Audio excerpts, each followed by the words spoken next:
Hey, it's Mallory. Exciting news! I'm hosting the Engage Summit in Raleigh on June 25th and 26th, and I'd love to meet you there. Together, we'll dive into the mind of the modern student, what fires them up, how they interact, and what they expect in today's digital age, and how tools like AI help put them in the driver's seat of their education. We have some terrific speakers, including our closing keynote, New York Times bestselling author Jeff Selingo. Sessions will dig into practical ideas and innovative strategies to get your team more student centered and ready to adopt AI. And many of your favorite Enrollify hosts are presenting too, like Jamie Hunt, Jenny Lee Fowler, and Brian Gross. Use the discount code Enrollify50 for an extra $50 off your registration. Learn more and register at engage.element451.com. We can't wait to see you there.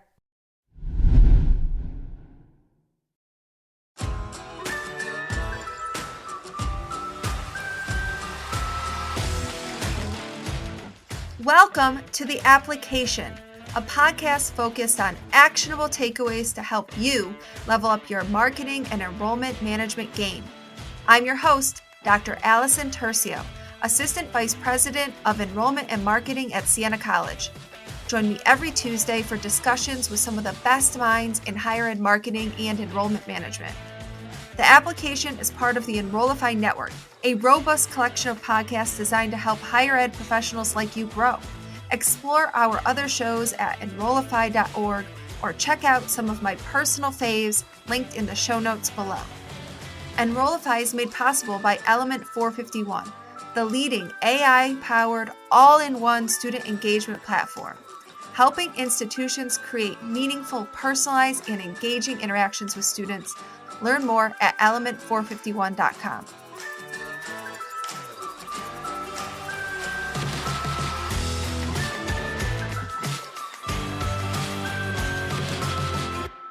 Today, we're venturing into the heart of what makes marketing truly resonate. Picture this: content that not only reaches, but deeply connects with your audience, inspiring action, engagement, and loyalty. How? All through the power of listening. Joining us is Katie Mills-Erickson, a seasoned communications and marketing professional from the University of Iowa. Welcome to The Application, Katie. Hello, I'm so excited to be here. Me too. I'm so glad to have you. Katie and I are going to dive deep into the strategies that will help us to listen, really listen to our audience. This isn't about skimming survey responses or counting likes. It's about understanding the heartbeat of your community to doesn't just talk at your audience, but speaks to them and speaks with them. Content that's as engaging as it is effective. Are you ready, Katie? Absolutely. Let's start by setting the stage. Can you share a standout moment in your career where listening to your audience transformed your approach to content creation? So I started at the University of Iowa March 2020. Fun time. Yes, my first day was the first day campus shut down for 2 weeks. So learning a new job was fantastic during that. But I think fall 2020 is really what drove it home for me because we were going back to campus. We had students that were living on campus and there was a lot of anxiety and a lot of concern. And looking at the new class, the new recruitment cycle was a little anxiety producing in itself because I felt a little more powerless. I really wanted to help these students and to assuage their concerns. And so that's really what the turning point was for me, was starting to look at those conversations, see what the top concerns were, and figure out how can we address this, whether it's social, email, webinars, what do we need to do to really connect with students and see what their needs are, not just ours. What were some of those needs that you found, and how did you translate that into something like social content? Yeah, so one of the big things we did, because there was, again, I think anxiety was the height of concern at that point was, okay, how do I make this decision? What's it going to look like? Am I going to have the traditional college experience? And so we hosted a takeover with admissions staff. It was myself and the other communications coordinator at the time, where we had an open Q&A. Any questions that came in through Instagram, we were answering. We were getting all that information out there. There was no question too small, too specific. If it got super specific, we answered privately, but we really wanted to come out with as much information and transparency as we could. So we were talking about things like financial aid. We were talking about scholarships. We were talking about what it looked like to live in the residence halls. Even if you have to wear a mask to class, or, will you be able to choose roommates, things like that. We were really able to answer a lot of questions, and we got a ton of engagement on that story. So that's where we went there. And we started looking at webinars on campus. That wasn't my team specifically, but we partnered with them to make sure we were offering hangout sessions. So not just, information out there, but we really offered, I think they were called Hawkeye Hangouts at the time. And this was an opportunity for prospective students to talk to each other. We were there to manage, but we wanted to offer that connection because they weren't getting the traditional meet and greet at like an admitted student day or orientation. So there was a lot of partnership to get those going too. Kudos to your team for being willing to respond to really any question. I have to say, because topics like financial aid and also campus policies, especially as they related to COVID and what was going to be happening, not easy discussion points all the time. And you No, had to certainly be not. really knowledgeable about those topics. So you had to develop a content expertise in them to be able to help those students. Yes. That's going above and beyond for sure. So listening to me is art and science. I did a lot of listening when I did my dissertation, and as a research project, I think of myself more as a qualitative researcher, which is rare perhaps in marketing when we have all of these digital metrics and analytics at our disposal. But I really lean myself on the qualitative side. What strategies or tools have you found most helpful or most effective to tune into your audience so you can find those opportunities like you all did? I have to say I'm much more qualitative too. I did research as part of my master's program. Quantitative does not speak well to me. Uh, I'm very much the art side. So we don't necessarily have social listening tools. I would love to have that opportunity, but tight budget. We're a small team in the Office of Admissions Communications team, so we don't necessarily have hard data to support that.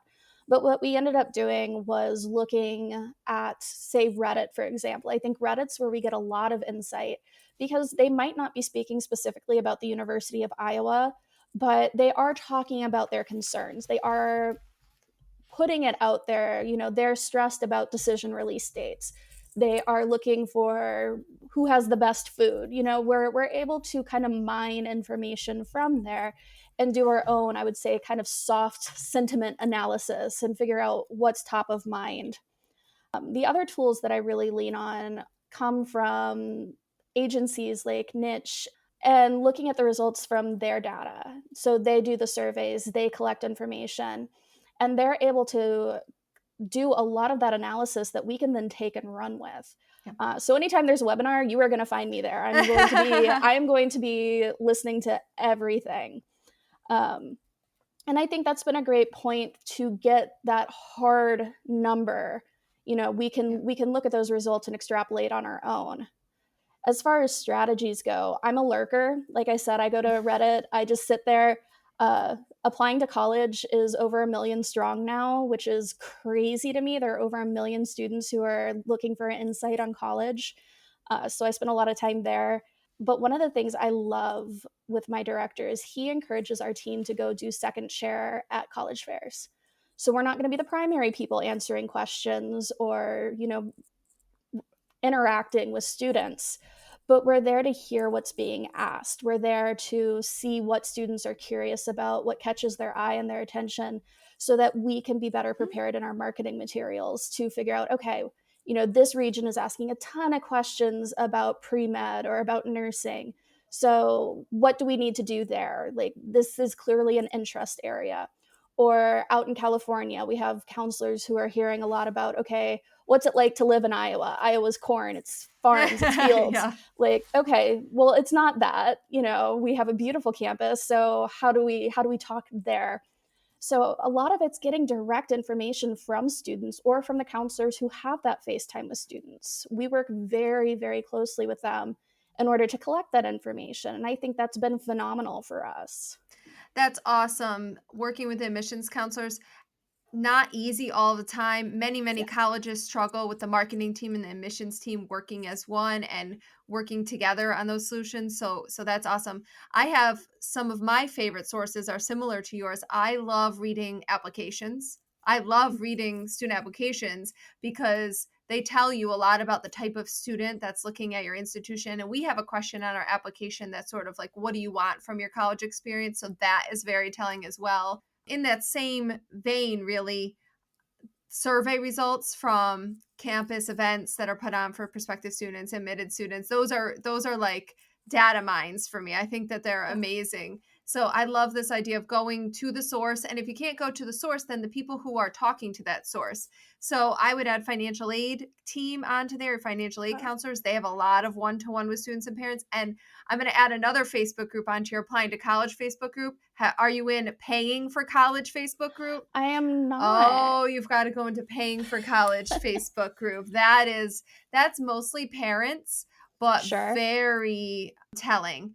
I get so many ideas based on what is being talked about there. So, can you walk us through a specific campaign where getting direct feedback like we're talking about, like going to the college fair and hearing from the students or some kind of other audience insight led to a pivot in your strategy or your content? What happened as a result? So we have student panelists at our visit days for our large Hawkeye visit days. And we It's have a text great. Love line it. so students can text directly in and ask their questions. And so what my team has done is we sit and we monitor these questions and we really look at what's being asked and we look for themes or common interest concerns. And so from that, alongside results from different surveys, we have highlighted key themes over the last probably year and a half, 2 years, where we've slowly been introducing more messaging that's specific to concerns as opposed to marketing. We introduced 4 new messages into our student admit campaign. They were related to mental health resources on campus, safety on campus, how to go about finding your roommate, and then decision making stress. So while some of this was specific to Iowa, a lot of it was just talking Yeah. about the stress of choosing a college and applying to it and meeting students where they were at. And we've had really great open rates on those emails. The click through rates are getting to where I want them to be. This year, I blame the FAFSA for a lot of this because a lot of our talking points were around financial aid and who you can talk to, but we haven't been able to include that this year. Uh, Everybody's still Yeah, we're figuring all that in one that out. same boat. Right. So, but it's great to see students engaging with this content. And one of the things we tried this year, which has performed fairly well for our stress and college decision making processes, we included coloring pages. We sent them to a landing page where they could, Hmm. channel their stress into some coloring. So we've tried to be a little more creative about it Yeah. too, and just really engage and address concerns where it's not like we want you to choose us, but we understand the stress that you're under and we're here for you.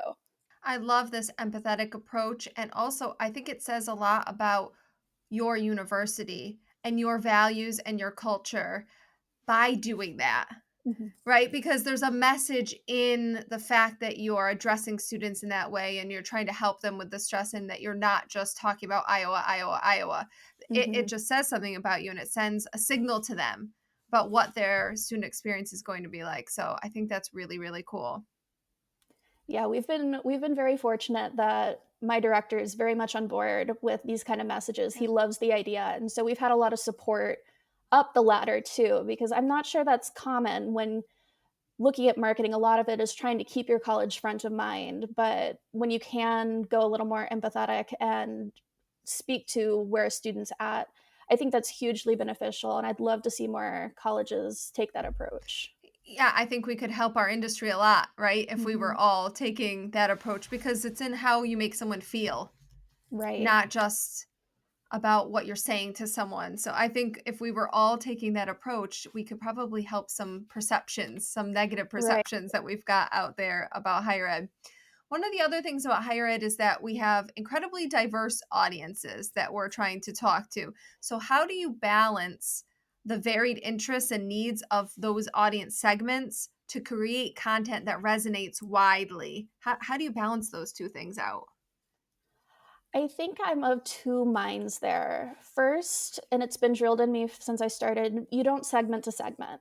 You know, Mm, it's easy to get trapped in a cycle of, okay, well, I want to talk to California students differently than Wisconsin, different than Florida.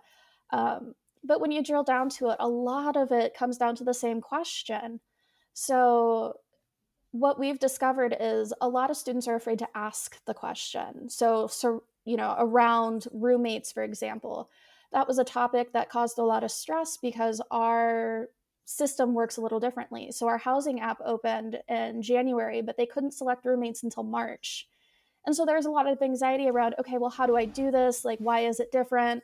And we didn't necessarily get those questions directly, but our counselor's like, we're getting some concerns. I sat in on an orientation webinar and there were a lot of questions there. I'm like, okay, this is a hot enough topic that probably everybody needs this information. Like, how can we mass distribute this to make it equal access? And I think a lot of my approach is we're assuming that some students have information and some don't. We know from our research and from our practices that first generation students don't have the same resources that an affluent school district in, say, Chicago yeah. has. Rural districts in Iowa, especially, might be so small that they don't even have the full course offerings that we're looking for. They might only have Spanish 2 as opposed to Spanish 4. So, by assuming that there's a base level of knowledge, I think we kind of misstep. Mm. Because just because there's a student in that the affluent district doesn't mean they have that support. So if we can level the playing field and provide the same information to everyone, I think we do everybody a service there. Now, there are occasions where segmentation helps when we are talking about different offerings for multicultural organizations, or Mm. especially our international students. Yeah. That's where we get a little bit more specific. But we're still talking the same topics. We're still offering the same information. We're just doing it on a bit more individualized level. Well, and what I'm hearing you say is you're providing the same information to everybody, but you're not providing all of the information to everybody. Yes, You're still segmenting in a way because you're segmenting on the content that you correct. know is most universal and most likely to resonate with your audience. So it's instead of segmenting your audience all the time, you've segmented on your content, which is an interesting perspective. That's a great way of putting it, actually. Yeah, that is definitely the approach that we've taken. And I think it's performed well because it just, again, it's an equalizer. We don't know what Yeah. they don't know. And we want to make sure we're getting that information and not making assumptions. As the program chair of EduWeb Summit 2024, I'm thrilled to invite you to Philadelphia July 9th through 11th. With an emphasis on actionable insights, we're offering free workshops, exceptional networking, and content for marketing, communications, advancement, enrollment, web, and digital professionals. All of it focused on relevance, ROI, collaboration, and our industry's unique challenges. Application podcast listeners receive $150 off with promo code Allison24. Yeah, and when you segment, you have to make assumptions in a way Right. about what one group needs over another group or what they'll be interested in versus another group. So that's a really good way to approach it. Another example where you would segment would be on major, for instance, if you were sending Correct. out information on that. But the things that you're talking about and the things that you were hearing while you were listening were levels above that. They were higher level. They were more universal Right. for the students. So you didn't need to get so granular. It strikes me that some of these things that you've been doing, these decisions you've been making are risky. They're different Yeah. than what other colleges are doing.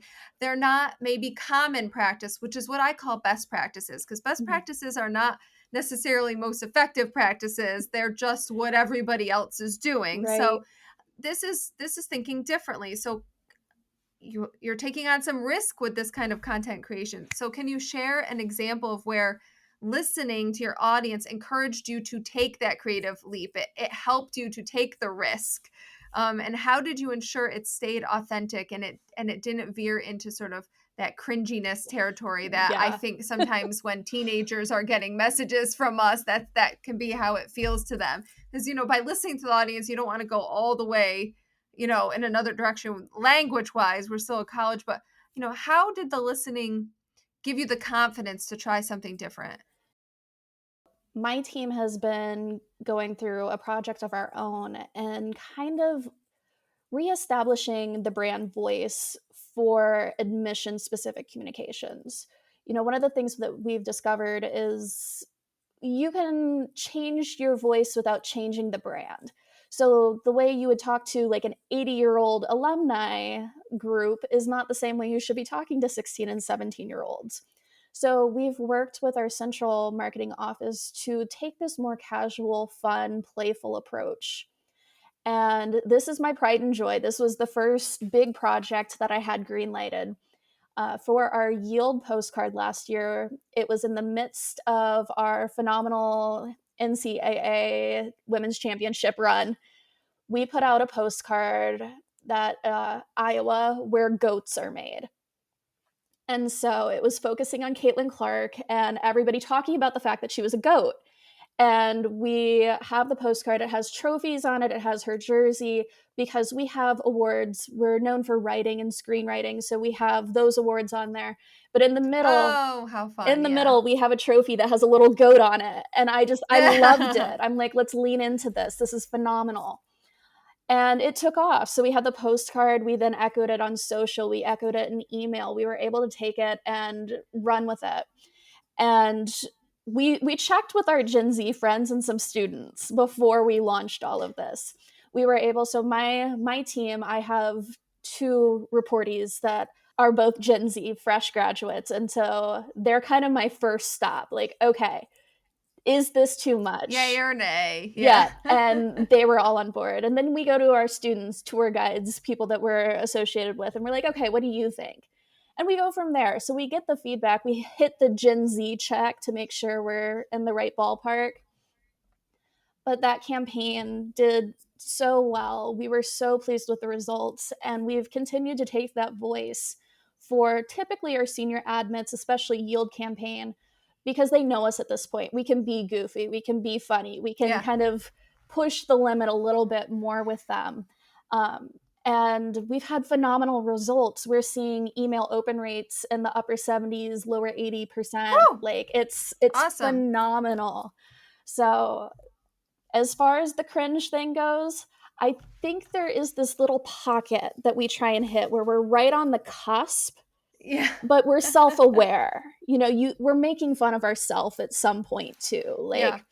So it's definitely a delicate balance, and you have to be able to go to the audience and test it. Like, that's not something we're just going to be like, oh, this is great, let's go, and yikes.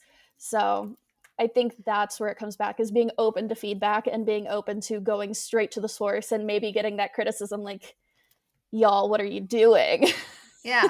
And then, by the way, being able to put any ego aside that we were the creators of this and be able to listen through that. So I love that you're listening at the beginning to sort of conceptualize the content, but then you're building in these feedback loops with your audience to listen throughout as well, because we can listen in the beginning and then we can definitely get it wrong. Yes. So that's that's a way smarter way of approaching it. And I keep hearing you talk about your team. So collaboration with your team obviously plays a big role when it comes to creating content for you all. So how does the team feedback and working as a team how does that all work in terms of listening? How does that strengthen your process?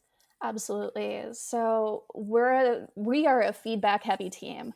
So we all have communications backgrounds. 3 of our employees have creative writing degrees. So I think we're blessed cool. in that way, because our team is used to feedback. We're used to like the red pen on things saying, hey, like rework this. I'm not sure everybody's used to that. And it can be a little intimidating and a little soul crushing when you get like heavy feedback on something you were excited about. but we're very open, we're very honest. We group brainstorm around everything. So with the goat postcard, that was something I pitched randomly because my brain is just out there. Like I'm very much out of the box on my own. Um, and so it kind of shocked me when people were like, yeah, that's actually really fun. Like we can do something with this. And it was a back and forth from there with my staff. So the communication coordinators, with the OSC staff, strategic comms, and then looping in the counselors too and being like, okay, like we're trying something new. How does this work?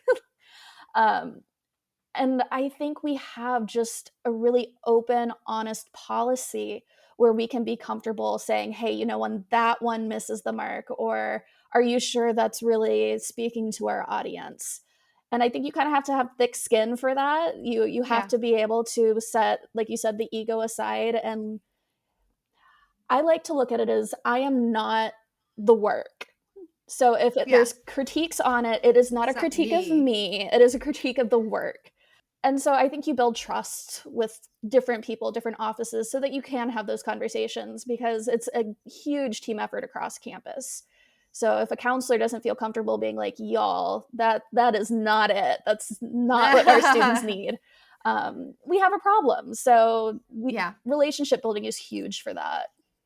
And along the way, you're getting a lot of buy-in for what you're doing, which is awesome. Yeah. And me personally, my favorite ideas are the ones that make me a little nervous. Yeah.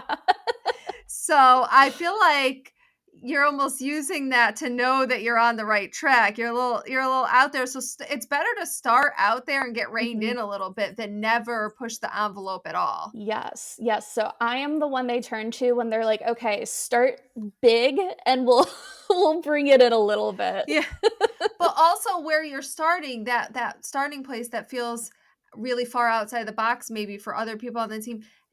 But it's all stemming from listening to your audience. Right. This isn't Katie saying, I think I would want this. You're getting at these ideas because you've almost formed like this gut instinct when it comes to your audience, because you've done such a good job listening to them. Yeah. Like that's what you are. You're the outside the box thinker, but you're also the person at the table with that instinct for the audience, because you've done all this listening, which is awesome. Yeah, I do like to put myself in the center of it. My sister and brother-in-law are both high school teachers, so I send them things too, like, test this for high schoolers. What do the freshmen think? Yeah.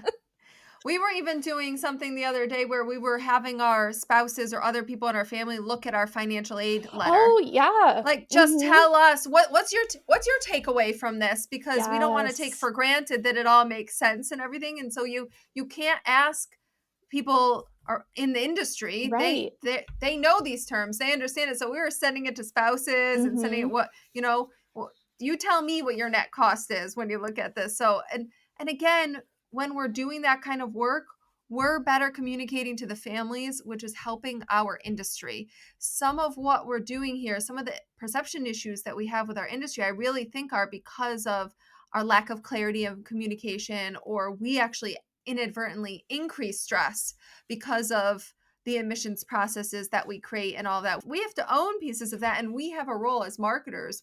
I really believe that we can be fixers in all of that. Absolutely. So for those people who are just starting out maybe in their career, or they're just starting out diving into listening to their audience to help inform their creative strategies, or maybe people who are just wanting to improve their listening strategies, what are your 2 or 3 top pieces of advice for tuning into those audience needs and then crafting content that speaks to those needs? Go where the students are. Don't make them come to you. Don't give them a barrier to get to you. So if that is even events on your campus, if that's the lowest barrier to entry for marketing, that's the easiest to get to, go there. Go to Reddit, go to Facebook, see what they're saying. You don't have to insert yourself into the conversation, but just be present so that you are getting that information. And again, that takes all forms. My favorite, again, is going to the college fairs. I was shocked at how much I enjoyed that experience. And I know that's like a really high bar. A lot of places aren't going to be able to do that. So start where you can.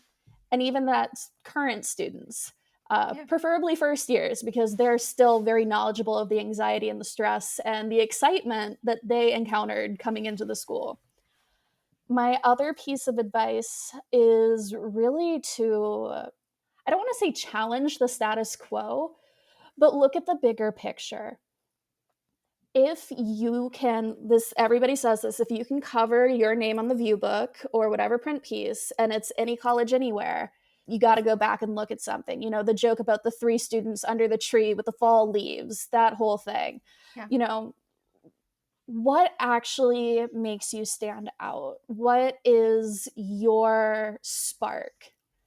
And so being willing to go back to the drawing board and focus on that and figure it out from the student perspective, not what we as marketers think, but what we're actually able to see students talking about. With Iowa, we are the writing university. We have a lot of students that talk about that. But what else can we offer that isn't quite as niche? And so the Caitlin Clark phenomenon, we had to take part of that. She's going to graduate, and then we're going to go back to the drawing board. But what is going on that people are talking about, that they're excited about, that invokes emotion and gets people to care about what's going on at your institution? So that, I think, is a challenge. I handle this all the time. It's like, okay, we have to break what people think they know about Iowa. So what are they saying? Yeah. So I think those are my 2 biggest pieces of advice. And also a challenge, because what you're saying is you got to get away from your desk and you've got to get out of your office. Yes. So if there's supervisors or managers listening in right now, you've got to let other people and yourself get out of the office, even though you're buried in work and even though it feels. And the other thing I would say is a lot of times with the current students and things like college fairs, those happen in the evening. So let's provide flexibility to our teams. Maybe they're going to come in late that day or come in late the next day, and you're going to flex that time so that they can be where the audience is, because it's not necessarily 8:30 to 4:30 or 9 to 5 that's when the things with the audience are happening. Yes, you need to prioritize being with your students. That just needs to be a priority for marketing, especially in higher ed. You need to know your audience, and to know them is to be among them. So if you're expected to be in your office, you're missing so much. And when you make that a priority, you're going to be making your institution's branding a priority, because you're going to have a better understanding of what it means to other people. To know them, you have to be among them. That is a great takeaway. Finally, as we wrap up, because you've shared so many cool things that you guys have implemented over at Iowa, can you tell us about any upcoming projects or initiatives that you're particularly excited about that are born out of this listening? I think the next big project for us is we have been slowly piloting our email programming. So based on the GOAT conversation that we had, we started changing our subject lines and altering the voice in our emails. And we're finally at a point where we have data to share.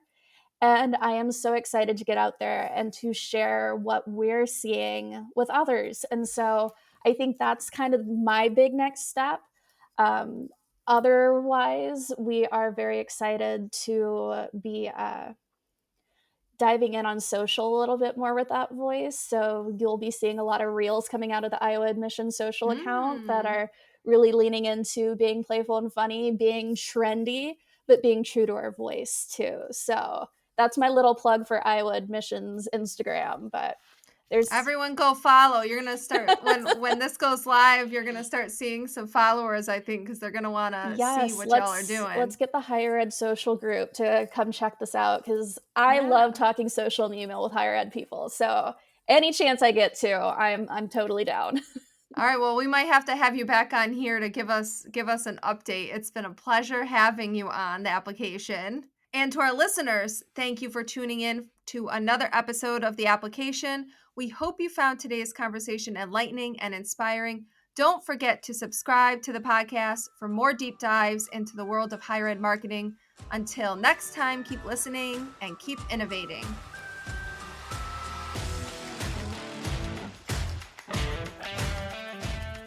The Application is part of the Enrollify Podcast Network. If you like this podcast, chances are you'll like other Enrollify shows too. Our podcast network is growing by the month, and we've got a plethora of marketing, enrollment, and higher ed tech shows that are jam-packed with stories, ideas, and frameworks, all designed to empower you to be a better higher ed professional. Our shows help higher ed marketers and admissions professionals find their next big idea, and they feature a selection of the industry's best as your hosts. Learn from Jamie Hunt, Seth Odell, Day Kibbolds, Jeremy Tiers, and so many other of your favorite higher ed leaders. Enrollify is made possible by Element 451, the leading AI-powered all-in-one student engagement platform, helping institutions create meaningful, personalized, and engaging interactions with students. Learn more at element451.com.